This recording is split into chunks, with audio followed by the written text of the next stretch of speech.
everyone. Welcome back to Poets and Quants' Must Reads, a quick digestible recap of the top business school news, sponsored by Center Court, our virtual admission events.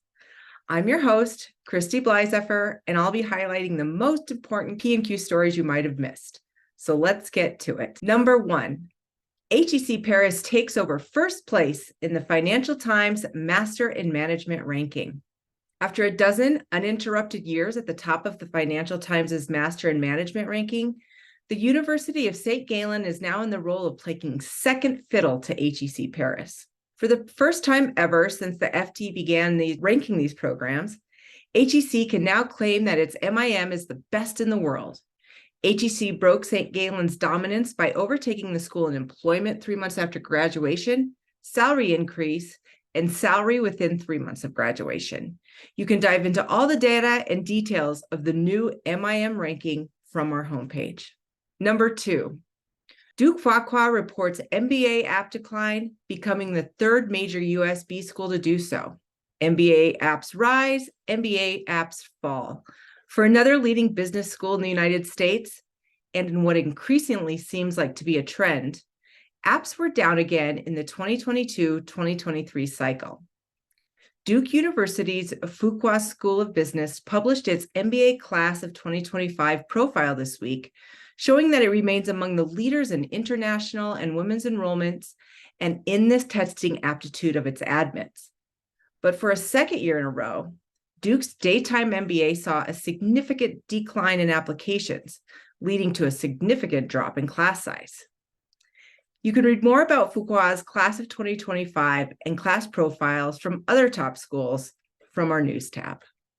Number 3, all the major STEM programs at U.S. business schools. It seems like everywhere you look in graduate business education these days, you find STEM. For the last 6 years, especially since 2019, business schools from the upper tier of the rankings to the unranked have galloped to establish STEM tracks, concentrations, pathways, and more in their MBA and other graduate degree programs. The University of Wisconsin Business School was the first to go STEM, and dozens of B schools have followed. Poets and Quants has gathered all the major STEM programs in the top business schools, and you can find the full list in our news tab. Number 4, our weekly roundup of news you can use. No matter where you are in your MBA journey, we bring several helpful stories to you this week. First up, an open letter to MBA recommenders. This story, now on our homepage, also offers valuable advice for those asked to write a rec letter for an MBA applicant. Next, MIT's app is different, how to ace it. Find this story in our admissions tab and learn how to use every element of MIT Sloan's application to align yourself with the kind of student they're looking for.